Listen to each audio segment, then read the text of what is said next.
Welcome back, folks, to the WP-Tonic This Week in WordPress and Tech. This is episode 688. We have a small but powerful panel. Many of the rest of the panel have been doing a live event, and I think they're just burnt out, my beloved tribe. But like I say, we've got a powerful panel. We've got a returning friend of the show, Chris Badgett from Lifter LMS. Chris, would you like to introduce yourself to the tribe? Yeah, I'm Chris from Lifter LMS. We help course creators create, launch, and scale high-value learning programs. Also have a podcast for course creators and WordPress pros called LMS Cast. And he seems to have moved into Penthouse. His background, you seem to have gone upscale, actually, Chris. I'm very impressed. So we've got Spencer. Spencer, would you like Have I disappeared or am I still here? Because StreamYard stopped showing me for a second. Am I still here for the moment? Yeah, you're definitely still here. We can see you. Okay, I'll fix it. It's Spence from WPLaunchify.com. And I'm going to go out and come back in right now. We all seem to be having tech troubles this morning. I've got my friend John Locke. John, would you like to introduce yourself? John from Lockdown SEO. That's what you need to know. All right. Here you go. Oh, it was nice to know you're back, Spencer. Before we go into the main meat and potatoes of the show, the stories, I've got a couple messages from our major sponsors. Be back in a few moments. We're coming back, and I like to point out you can get some special deals from Castos and from Blog Vault and from some of the other sponsors, plus recommendations and a load of goodies. You can get all this by going to WP-Tonic/recommendations. So let's go into the main story. Oh, yes, this is from the Tavern. MemberPress plugin is locking users out after support license expires. Uncle Spencer's had a bit of a discussion on the Tavern with the Tavern crowd. That was an interesting discussion. I'm sure you're pulling the arrows right out now, Spencer. But so let's start with you, Spencer. What do you think of what MemberPress have been up to? Yeah.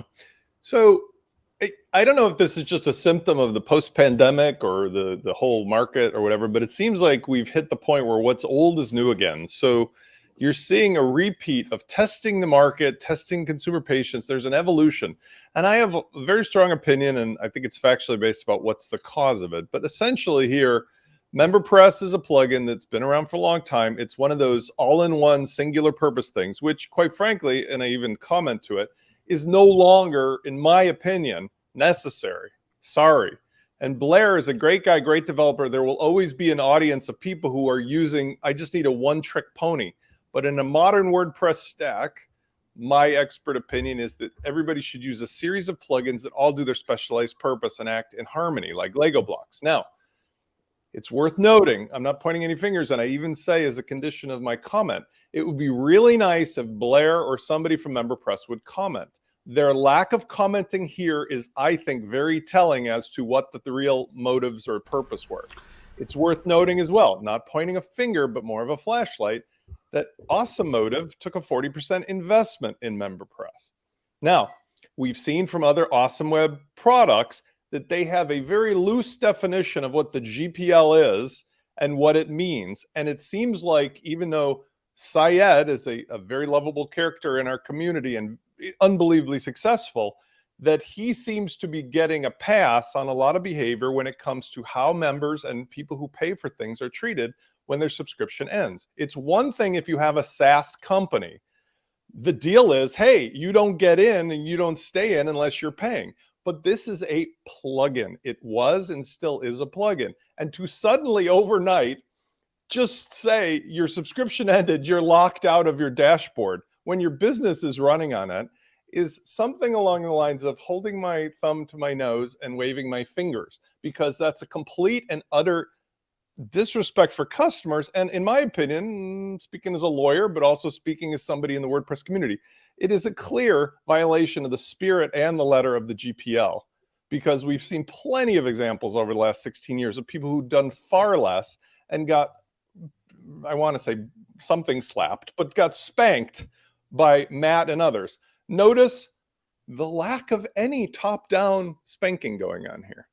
And so from my opinion, I'm not pointing fingers and saying somebody isn't entitled to do this, but they absolutely must look at the consequences. And for those of us who really support the GPL, from the authors, from the users, from the professional developer standpoint, I think this is a clear indication that we all need to start talking together about whether we're in support of this or whether we're against it. Because if we're against it, then the clear thing is we can vote with our own behavior, vote with our own wallet.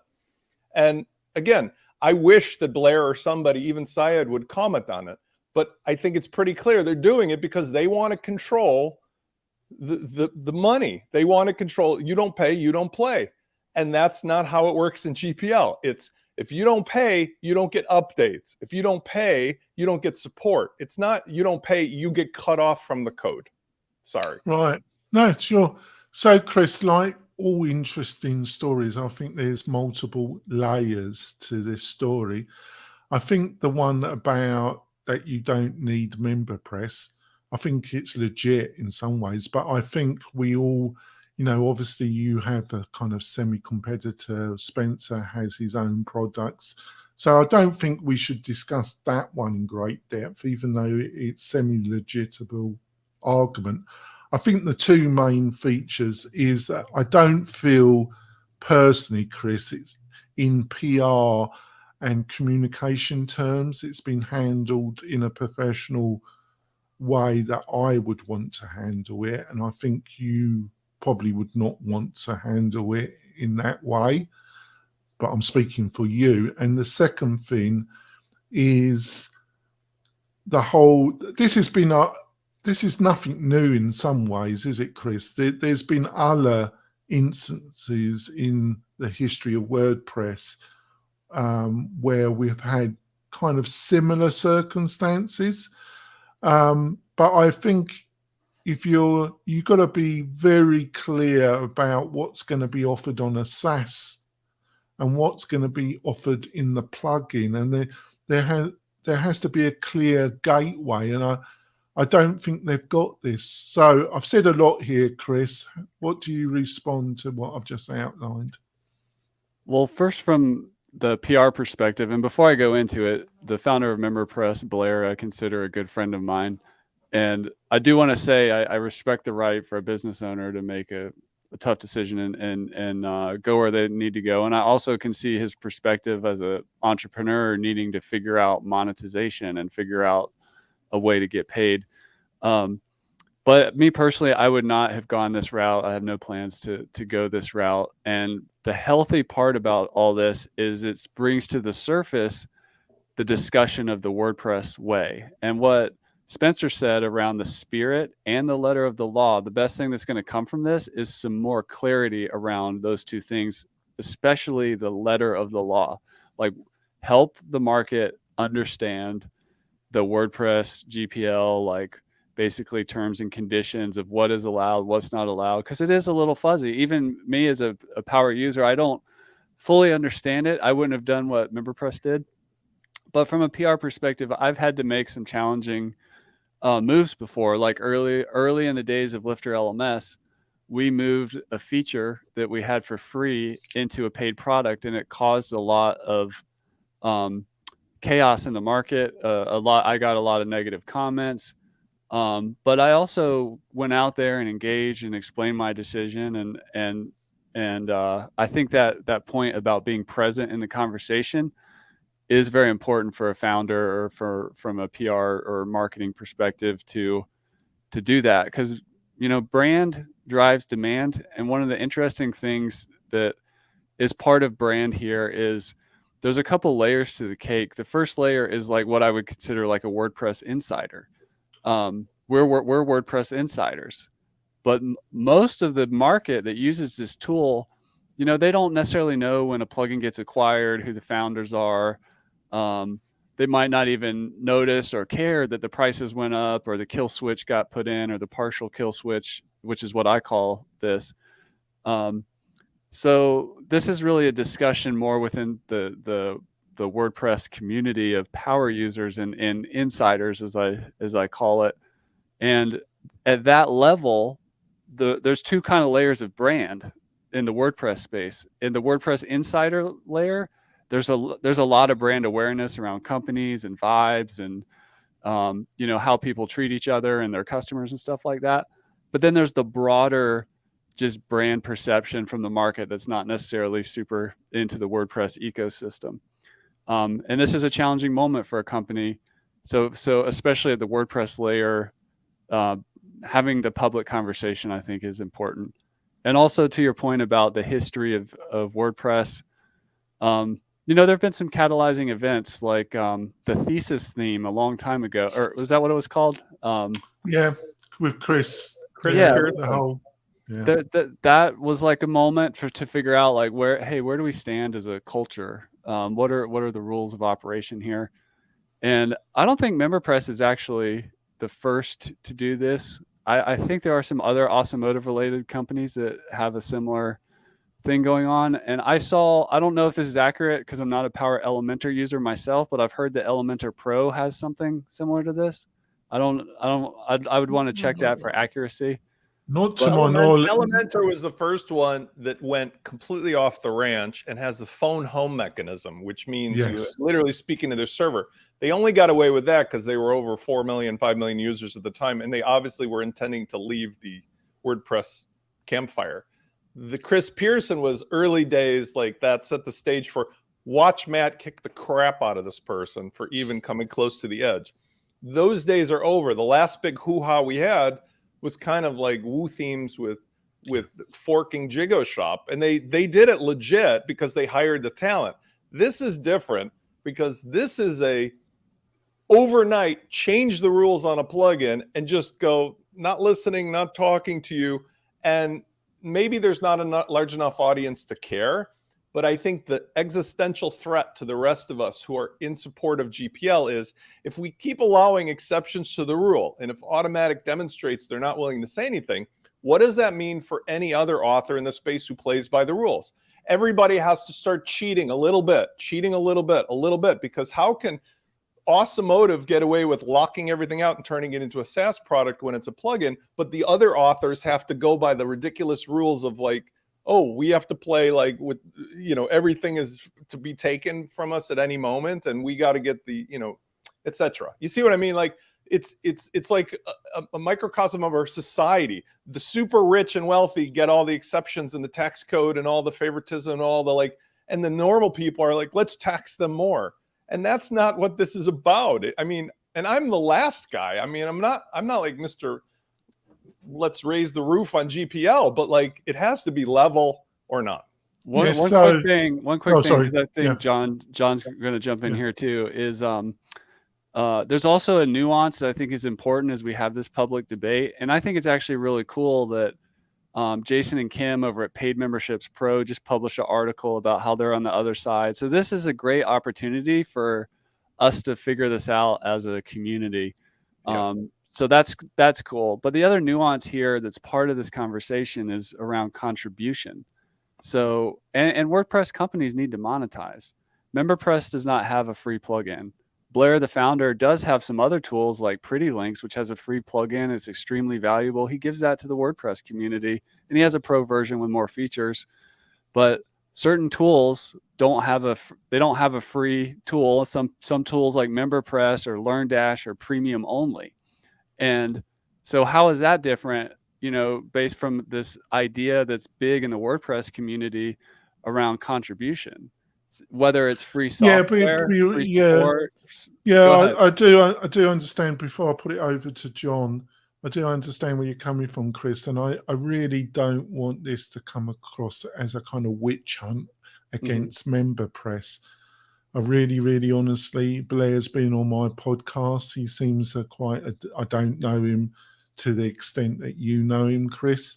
He seems an okay guy to me. But I've got to be honest with you, Chris. I do agree more with Spencer. I do see this as a bridge too far. Time will tell. Yeah, time will tell. But it's early days. But I really think they're going to get into some real hot waters over all this. So what do you feel, John, about this? Yeah, I doubt that anything's going to happen to Awesome Motive or Syed. No, I don't. No, either. I really don't think so, but I will tell you things that I have observed. Now, I have not interjected any opinions on this anywhere on the internet, but I've observed some stuff in Facebook groups, in the Reddit WordPress, on Twitter, and in the tavern comments, and also Post Status said something about this, like, what if we all got together and, I think they put out a tweet basically implying, like, we should have like a group or whatever, basically the Post Status membership, and we could decide like what our rules and ethics are in the WordPress way. But nothing's going to happen, I don't think. Now, I know a lot of the entrepreneurs, the other plugin authors, theme authors, and stuff like that, they seem to like Syed. But a lot of the developers out there, they seem to have no love for Awesome Motive or Syed. That is a common thing that I have observed. There's a lot of people that said specifically when it was sold that they went to another solution specifically. Here's the thing. They gave no notice on this change, and it's a very jarring thing to be locked out of your site. And when the normal people, not the people who are inside the WordPress circle, but the normal people out there running their business, to them it's not that plugin did something wrong, I'm going to go to another plugin. To them, it's WordPress itself is buggy and has these issues, so I'm going to go away from WordPress. That's the unintended effect of this. And that's the same thing like when people would have buggy theme forest themes. They're not blaming the theme. They're blaming WordPress, the platform itself.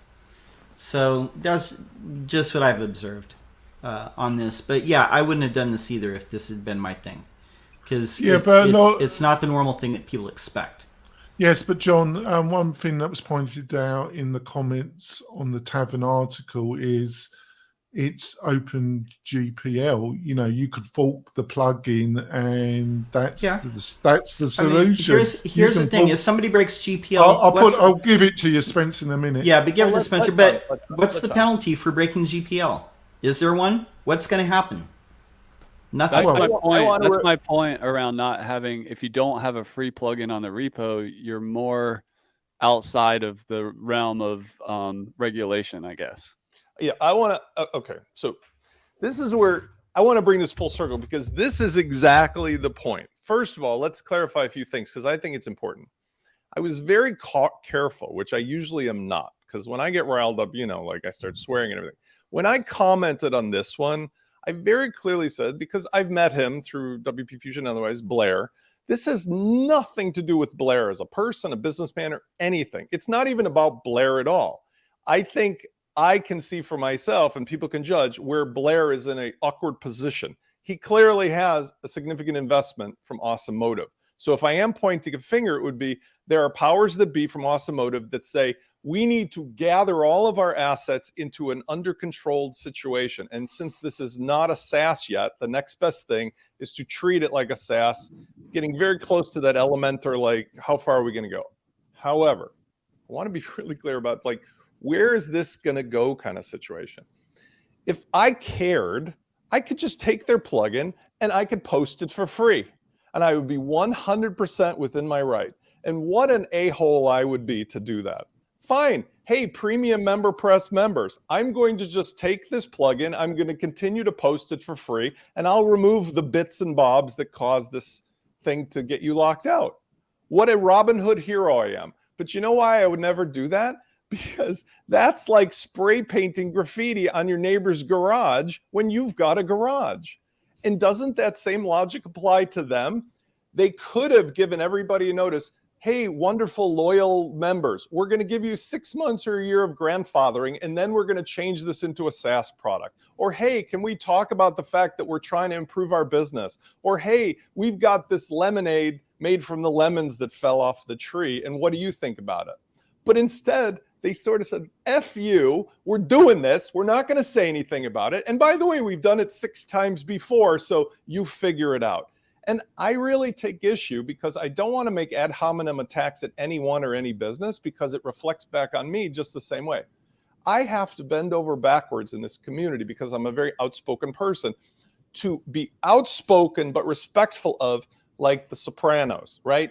The mobsters respect the mobsters. You can be forceful, but you got to know you're one step away from getting whacked yourself. I would like everybody to judge this behavior based on the facts. Clearly, they took a GPL environment and plugin and decided to make it into a closed business model, and they're trying to get away with it by force of will. And I think for the rest of us, John's point about post status, whether it's in the post status group or it's elsewhere, I personally feel now impassioned enough to talk to the other makers across all of these topics. What is the GPL? What should we all do? What does it mean to the framework? What about the full site editing? Like, I normally don't give a crap, but now I really actually do about getting people together, because for the value that we've all invested into this, this is a threat. It is an existential threat. That once one neighbor spray paints the other neighbor's garage, the whole neighborhood goes to crap. Yeah, but I was expecting this anyway, but I was expecting it from the hosting providers, basically. That's where I was expecting it. I wasn't expecting it from an independent shop or company. I was expecting it from the hosting companies. So I'm not that surprised. But I just think the whole thing at the present moment has been handled really badly. I do take what Chris, you're running a business, you got to make a profit, you got to make a return. But the whole thing has left a real bad taste in a lot of people at the present moment. So I think we need to go on to story 2. Oh, it's the biggest story in tech for this month, or the whole of April, and I think it's going to be an ongoing story. I sense it's going to provide a lot of articles for this panel to discuss for the rest of this year and the following year. How Elon Musk won Twitter. So let's go to a fan of Elon. Let's go to my friend John Locke. So what did you think of Elon's success? Did he really win Twitter, though? Did he really? I know there's a lot of fanboys of Elon, he's not one of you. You're not, are you? No, and a lot of people. But I'm gonna give some observations here. Well, first off, a lot of people think he's already trying to tank this deal by disparaging the people and just basically being the world's biggest edgelord, the world's richest edgelord. But I'm going to read you a tweet, and then I'm going to tell you what I think about this. So this is a tweet that came through my timeline. Person that said, and obviously this is a black woman, "Black people don't have to explain to white people why we don't fuck with Elon Musk." And fuck with meaning they approve of or enjoy. That's what that means. "Also, we definitely wouldn't support a man who owns a company that keeps being sued by his black workforce. White folks can ignore that." Okay, now a lot of the people that I've seen celebrating Elon buying it it's a lot of white guys in tech and some white women in too, but that's most of the people doing it, or people who are kind of white adjacent. But the whole thing is people believe he's gonna unban all the people who got banned for being edgelords and tweeting slurs and being just kind of trolls. And if he does that, let's say that he does successfully take over Twitter and he unbans everybody, brings back Trump, the whole 9 yards, a lot of people are going to leave. I don't think a lot of people are leaving right now. I think a lot of people are saying, let's figure out where we want to go if this happens. And a lot of people are saying, let's stick it out through the midterms so this doesn't become just a big source of misinformation. And I shared with the panel a couple of weeks ago some of the stuff that Elon's been tweeting out, but I've seen a lot of people saying, I just blocked him because he's just trying to be offensive. But what will happen is when all the people, all the black people, all the Asian people and the Latino people, all the LGBT people leave Twitter because all the abuse safeguards that Jack Dorsey put in, even though they're not that effective, if all those are removed and all the trolls and come back, then Twitter basically turns into 8chan or Parler or Gab. And there's no value left in it. And the whole reason why those social networks like Parler, Gab, Truth Social don't succeed right now is because all those people want to antagonize everybody else. They want to antagonize, the trans people, the LGBT people, the black people, the liberals, and they want to antagonize them. And without that, when it's just them, it's no fun, and those things make no money and no legitimate business. That is the best, most insight. I mean, you are so 100% on.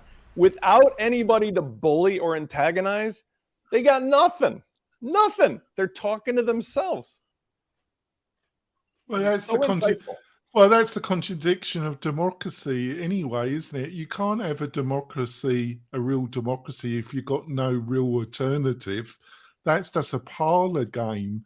That's just a shade. That's just a facade of a democracy. So that's the contradiction that most people don't realize. To have a true democracy, you've got to have real, true alternatives. So if you really believe in democracy, you've got to promote other people's rights to have really different opinions, but with some boundaries. So, Chris, I've really got very mixed feelings about this. We discussed this last week, and I pointed out, I don't want to say this totally applies, but I really see Elon as the modern equivalent of Henry Ford. And Henry was a great inventor, industrialist, but he really, really had a dark side to him. And I think Elon is similar. He's seen as, the great industrialist inventor of the 21st century, but he hasn't got quite such a bad dark side, but it's definitely there. So what's your feelings about this, Chris? Well, I am a fanboy, like John says, but I do have my blind spots. I have not done the deep dive of like what it's like working at Tesla, or if people been treated unfairly. It's something I will look into myself just for my own information. I agree with you, John. I've got to tell you, Chris, the basic facts that John has outlined are true, actually. Okay. Well, that's discouraging. To your point of, people have the dark and the light side. Society is a complex adaptive system. People are, complex individuals. I have no doubt everybody has some kind of dark side. From the fanboy perspective, for me, I haven't read his autobiography or anything like that. I just purely look at it as like, from the technology side. And the way that I see things that are Elon are into coming together with my macro view, robotics, AI, digital assets, cryptocurrency, space travel, it's all interesting to me. And he tends to break through walls. And what I really love about him is his whole first principles thing, and just watching how he challenges assumptions and builds things from first principles.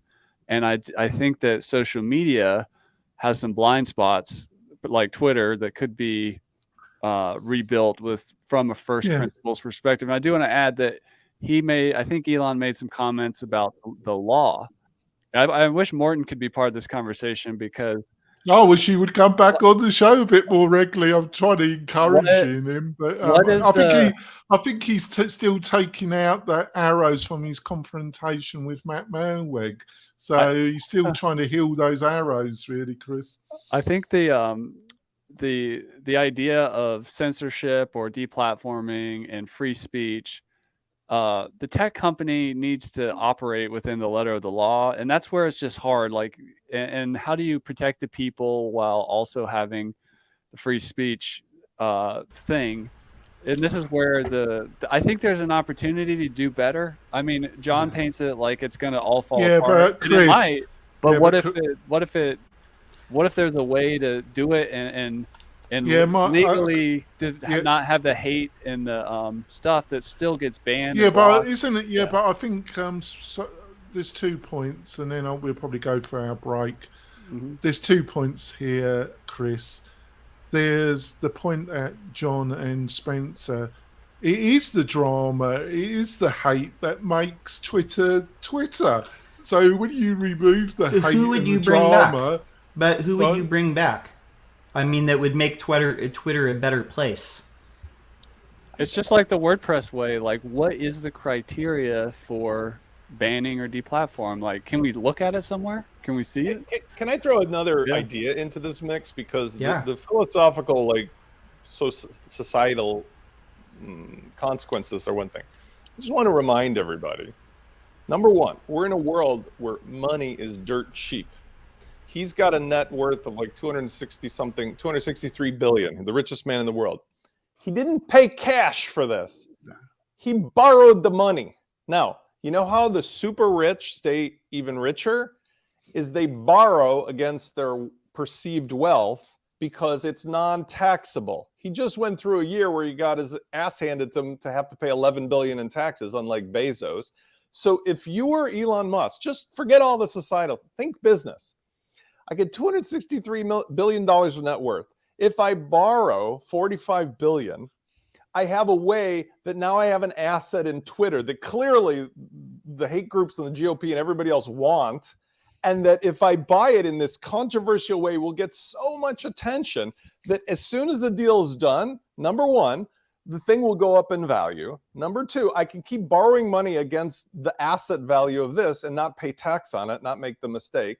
And number three is that, like, whatever becomes of it, if it goes private or public, remember we talked a month or two ago, right, pump and dump. We talked a month or two ago about, like, why don't they monetize it by, like, asking Trump in the West to pay like $1 million to be able to post, you know, because you're a figure. There's so many ways he could monetize this. And I'm just saying, he loves money making. He loves outrageous ideas. That the company with the, like, making the flamethrowers, right? Like, he's willing to do crazy shit. And maybe in his head, it's not like he's thinking about hate groups and stuff, because he has some bigger. Like, yeah, just to finish off, I think the incident that kind of boring company. Right? I think the incident that changed my attitude to some degree to Elon was the Thailand and the cave incident.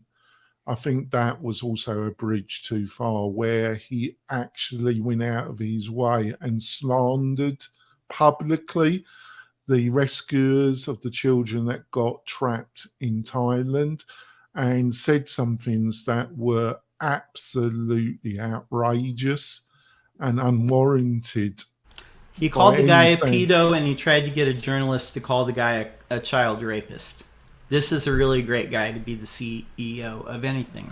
That really was a bridge too far as I was concerned. I'm not saying he's a monster. I know he's rich, but, like, whatever. Really, and I think I think Spencer's on it as well. But I think it's going to be great for this show. He's going to produce a lot of things to talk about. So it's great news for me, Chris. I think he would have been highly advised to concentrate on Tesla and SpaceX and not buy this company. But that's his thing, isn't it? So we're going to go for our break, folks. We've got a small panel, but I think it's been an excellent discussion. We will be back in a few moments, folks. We're coming back. I just want to point out that I do a great newsletter where I list all the stories that we discuss, plus the panel's recommendation. Plus, I write a semi-outrageous editorial. You can get this every week in your inbox, normally on Mondays. And you can get that from going to the WP-Tonic website /newsletter, and you can sign up for it there. Please do become more part of the tribe. So on to the next story, which I also thought was really interesting. What's happening with block pattern directory? So, John, I thought this was it's another story about ongoing thing, isn't it, John? But I thought it kind of focused some of the good points of WordPress and the hot mess, which is WordPress. It's a bit and the vision which Spencer about using Gutenberg and these patterns, but also it highlights all the problems of patterns and Gutenberg, doesn't it? I think again, I will just say what I've observed on Twitter. Like everybody's like most people are like Gutenberg all the way, yeah. But in Facebook groups, like where it's other people who build websites for a living, it's more like 60-40, like nah. And on Reddit, the same thing. It's about 50-50, where people say yay or nay. This particular article was saying that the native Gutenberg blocks, for some of the things, are not actually rendered in HTML how it's supposed to be rendered. It's the same thing that people complained about page builders having too many nested divs and having divitis, which Brian Lee Jackson is pointed out, like the browser needs to render that and affects like page speed and stuff like that. But it's just semantically like incorrect. That's what this article is pointing out. That I think the block patterns, pattern library, block library, I think that all that is, if they can get it dialed in, it's an excellent thing. It would be a game-changing thing. But it sounds like it's not quite there. And there are some things that are, it sounds like really basic that should be done, but it's not being done. Technically, I don't know enough, but I'll put this to Spencer. I personally feel, because you showed so effectively in our live show last week the power of patterns and the possibilities. You really persuaded me to look at Gutenberg again, Spencer. But this article showed me clearly, I think one of the problems is you're trying to appeal to two different markets. You got the professional agency developer / freelance market that really care, and then you got the hobbyist and the actual small business owner that has access to some of the functionality that you showed last Friday, Spencer. And trying to appeal to those two markets is extremely difficult. And I think this article highlights that it's a bit problematic. What do you think of what I've just said? I mean, you definitely are hitting the points, but I'll summarize it in a slightly different way by saying this is what happens when you take a really large community of people and you don't, in some ways, from the top down, dictate or organize how things go. For example, first of all, I want to say I am loving Master WP, Rob Howard's newsletter, and Brian could not be any better and more right on this point, because honestly, I was speaking about this 2-3 weeks ago. I said the pattern directory is a red herring, because what the hell is it? He used the same words, because in practice, it has things like he suggests, a countdown timer that looks super cool, but doesn't count down.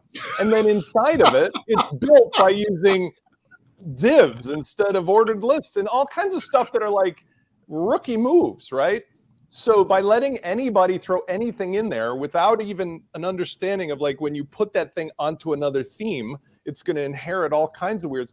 You're just like allowing people to melt plastic into various shapes instead of saying, here are Lego blocks and they're all guaranteed to work together. And it's a subtle but really big difference. Chris knows, because he makes a plugin that has to work with lots of other stuff. I do that. You have to live in the ecosystem within which your product works. And you can't just simply go like, I'm not going to talk to you. Listen, let anybody make anything for Lifter LMS or anything for launch flows. It doesn't work that way. Okay. So again, I'm getting all agitated because I wasn't intending on spending my 2022 to 2023 becoming Robin Hood or like Sally Fields and Norma Ray, like organizing the union. But quite frankly, this is just another notch on the totem pole of things. The makers, the people who have their livelihood in GPL, listen up. I am personally going to be involved in this in somehow or some way, even though I don't want to be coding and developing, because I think we need a framework model. That is to say, you can make patterns, you can make blocks, but we should share the underlying like core success, the core structure. We should all agree via maker committee. Like we should all group together. Maybe I'll have something to do with this. As makers, we should all talk to each other. You know why? Because it's good for business. And you know why else? Because that's what Syed is doing. That's what Liquid Web, whatever is doing. They're all doing their thing with their plugins to try to get them into a consolidation and stack them up. And here we are working our asses off fighting against each other when like it's a red herring that they're dropping patterns or blocks into place. Let me talk about the blocks. You know what they're talking about breaks? When you take a standard Gutenberg basic block, like a paragraph, and it doesn't function semantically like it should, then you have 16 other aftermarket blocks that do the same thing that work properly.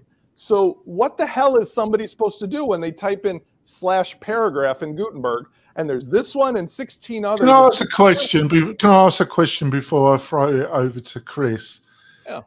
Because I had some discussions with Morton about that, and he thought, and because technically I don't know, and I don't know if you got some insight. And his argument to me, Spencer, was that he predicted this was going to happen, and he predicted because of the technology and the decisions. Was it always going to end up, or is it more of an organizational problem, or is it a mixture of both? No, this is not okay. I always like to clarify so I don't get accused of ad hominem attacks against people. First of all, the people who contribute to WordPress, awesome. I look at that ticket list of things that people are just volunteering to fix. I'm in awe. I love that. That's why I've been here, like Chris says, my thing for free. Look at my history. I've been giving away stuff for free 24/7 for 16 years here because I love it. It's a playground. And the people that contribute at a higher level of code and even run stuff, I mean, even up into the executive level, the best salt of the earth people ever.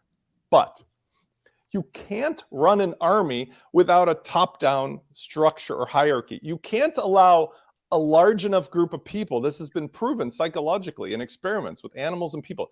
After a certain number of people, a tribe breaks down. You can't have half the internet running on a group of development that like anybody can do anything anywhere. It has to come from the top down. And since we started there, it's really disheartening to me to think that the leadership has allowed certain friends and so on to take a pass, do what they want. They're doing this thing. And the rest of us are here sort of still grinding away at a moment when our best times are yet to come, right? Thanks for that, Spencer. So, Chris, I've had a few shots at Matt Manweg, but on the other hand, I'm not keen on a non-elected for life prince of WordPress. But on the other hand, I think you need structure, and I think you need an agreed framework or protocol, and that's what through the GPL that is the core of WordPress, or I thought it was.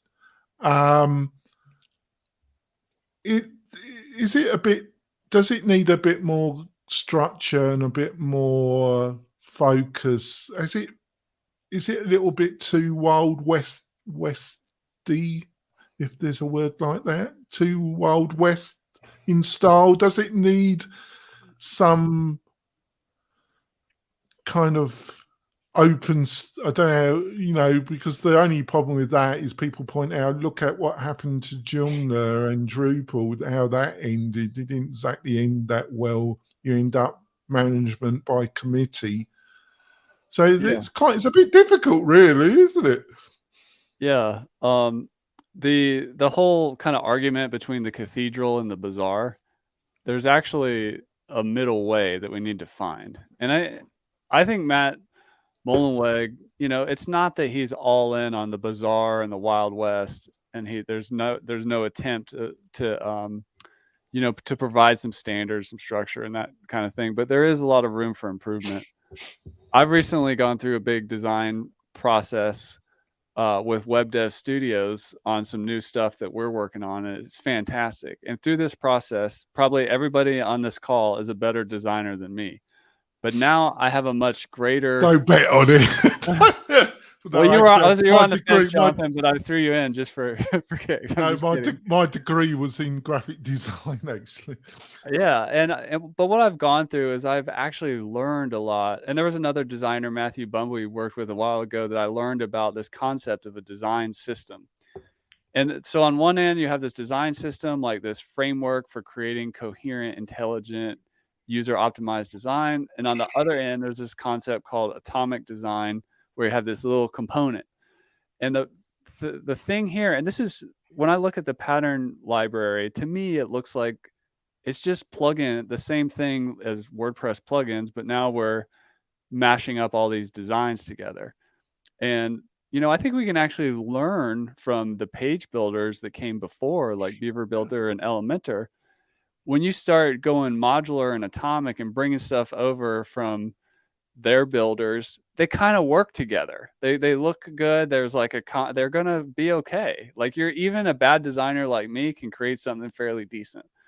But this is a little too Wild West, and I'm a guy who loves the wilderness. I like the Wild West and freedom and all that stuff. But we're just missing that top level structure to kind of. Can I just say one thing? Can I say just one thing to you, Chris? It's about my feelings around Matt Mullenweg. Because I want to make this really clear to you, Chris. I have problems with his day-to-day project management ability, but as a person, I do actually think he's a genius. Mm-hmm. But I've observed that really clever genius type people, and the reason why I think he's a genius is not his work with Little at the start of this project. The reason why I feel he's a genius is he's through open source and GPL, he's actually developed a total marketplace way of doing business. Mm-hmm. And there's not many people that can say they've done that.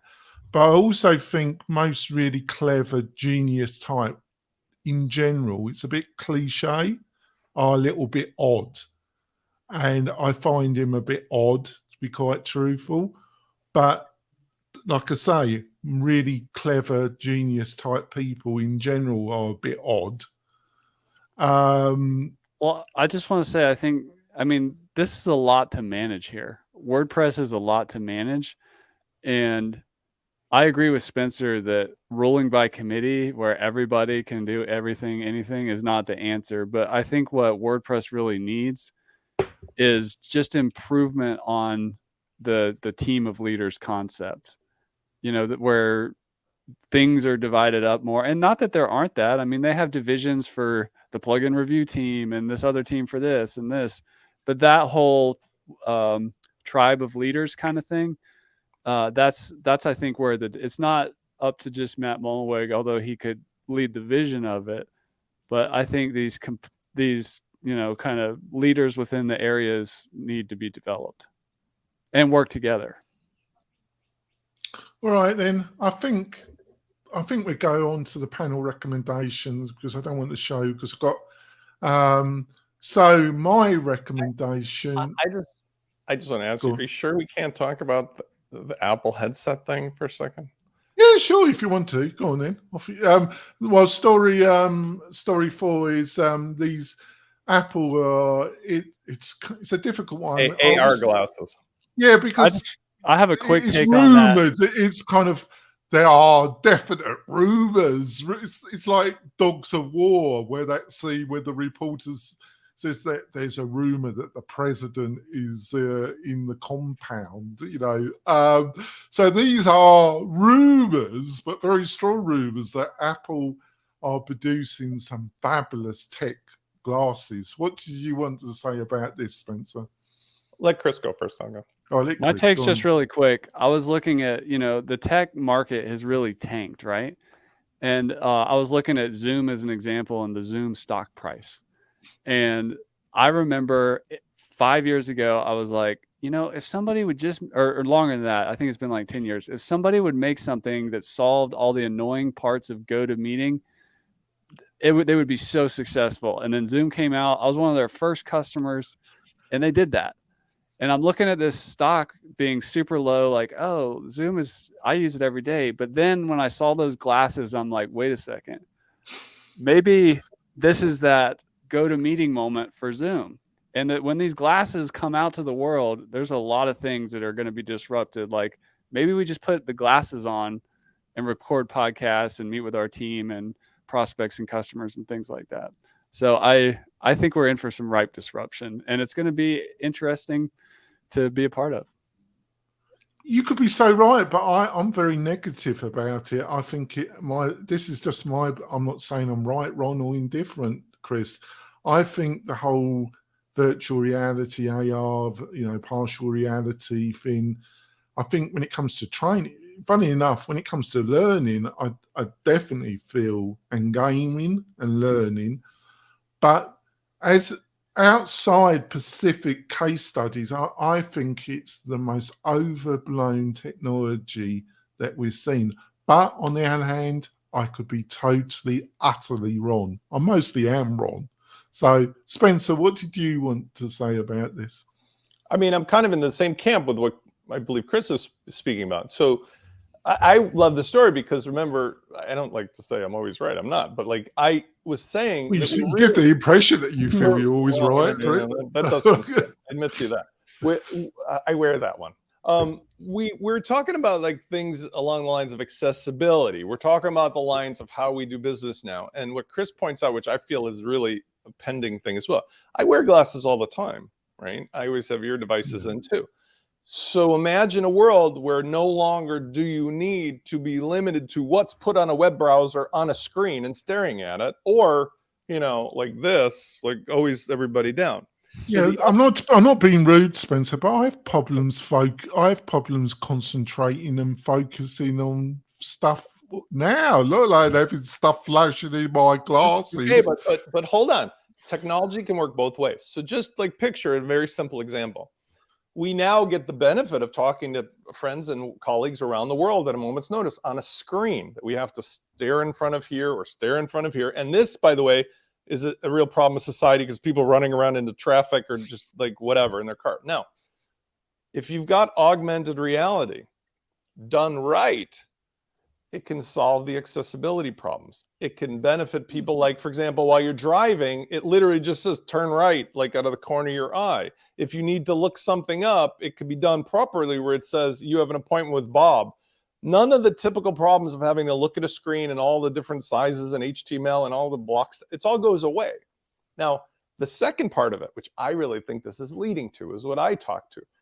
Remember we talked about the Meta and the VR headsets, right? And I bought the VR headsets, the Oculus Quest 2 or whatever. They're awesome, but it's like wearing a brick on your head. If they can get this connected sort of like, tune out whatever, get it into your ears, and it's now connected to your iPhone for all the processing. So it's very lightweight, but now I can go into VR and I can be in AR. 2,000, 4,000, 6,000 doesn't matter. Count me in, because that experience would take everything to another level, right? Both on the interaction with people, as well as all of the things you can use your imagination for interacting with people, okay? And that's the point. I think that we are not that far off from people bifurcating away from screen time in favor of headset time, which could go bad too, because now you're gonna have people wandering down the streets like this, instead of staring it's at like the shift from the television screen to the laptop, to the desktop, to the laptop, to the phone, to the glasses. Your kids will be on the couch, staring into space now instead of whatever. But there you go. Yeah, it will be fascinating, and I think Apple, of all the players, I think Google have the in-house ability and just the track record to be able to really move the technology to another level. It'd just be interesting to see if they are. I think they are. I think they are going to, in the this year, personally, will be have something for the market. But we will see. So let's go to our recommendations of the week. Mine, I bought it. I've been playing. I can't believe we're back to Friday again. I haven't had the time to spend it, but I bought this thing called the Elgato Stream Deck, and it enables you to do all funny things when you're doing live streaming, like when Spencer says something I don't agree with, I can have a donkey sound playing, or I hope you have a good sound. I'm going to have visual effects. gotta I've have got a all sorts of control. Wah. I've got all sorts of controlling plans, but I just haven't been able to do it so far. But in my devious mind, I'm working on it. Tried. Yeah, right, that's it. Chris, have you got a recommendation for us? I do. Recently, I needed to put a calendar of events on my website, but I always hated how I don't just want to display information. I want to make it easy for people to see it in their time zone and all of that, to add it to their calendar and stuff. So we just found this free WordPress plugin. I'll get the name. I think it's called Simple Calendar. That just makes it easy. You create a calendar in Google Calendar, and people can. It makes a nice display on your site, and people can click through to the Google Calendar. I really liked it. Oh, well, there you go. Can you put it into chat, and Uncle Spencer can? I think Uncle Spencer's already found it actually. Oh, that was mine, but I can. No. Can you put it into chat, and Yeah. Uncle Spencer will? Yeah, I see John's already in there. So let's do John's. John, what's your recommendation, John? Buying Elon stocks in Tesla? No. No. No, my recommendation is for the latest episode of the Matt Report with friend of the show, Matt Medeiros. He interviewed Chima Memje. She is a content marketer who has some advice on how to make more money as a freelancer, and also she has some very insightful insights on working with enterprise clients. So I really enjoyed this episode. So all right, that's great. I'll listen to that. Put it all into Slack, John, for us. It really helps. And Spencer, what is your recommendation of the week, Spencer? There's something that anybody can apply to any website, but it's also included in the Cloudways bundles. It's the New Relic. I don't know what the official name is. The New Relic. I don't know what they call it. The New Relic suite, the monitoring suite, allows you to basically monitor, debug, and improve your stack. Now, what this does is it's an admin side control in your hosting environment that connects to New Relic. And when I say drill down, think like Google Analytics level drill down of everything running on your site, what the performance is, down to the line-by-line execution of code. So if you're even the least bit geeky and trying to squeeze performance out of your site, or figure out which of those naughty plugins that is no longer playing by the GPL rules is breaking things, this is an irresistible tool, because the difference between 0 to 100 WooCommerce users on a website and 100 and above is at that level. It's at caching and varnish, and it's at performance in the database of different things. And if you've got one rogue plugin going in circles, it's sucking up your whole CPU. This has been really indispensable to us, and it's free when you've got a Cloudways account. I don't know if it's free with other hosting, but it's also very inexpensive as a standalone, and it goes really farther than I've ever seen. All right, let's put the link in. I'll make sure that's in the show notes. Tribe, if you want to learn how to build modern landing pages and learn how to utilize WordPress as a ClickFunnels killer and offer additional services to your clients, me and Spencer do a live show, Funnel Live, where we show you how to build modern and effective landing pages for your client. Plus, we give tips and insights about how to link those to modern funnels all utilizing WordPress tools. And you can watch me and Spencer bicker for about an hour. What more entertainment can you ask for, Tribe? And you can watch this at 10 o'clock Pacific Standard Time every Friday, and watch us on YouTube, and also join us on the WP-Tonic Facebook group page, and you can watch our discussions. But I think we're really covering really great stuff, and please join us. Well, panel, it's been a great show. I think we've had a great discussion. Tribe, please join us next Friday for another WP-Tonic Roundtable show. We'll see you soon, folks. Bye.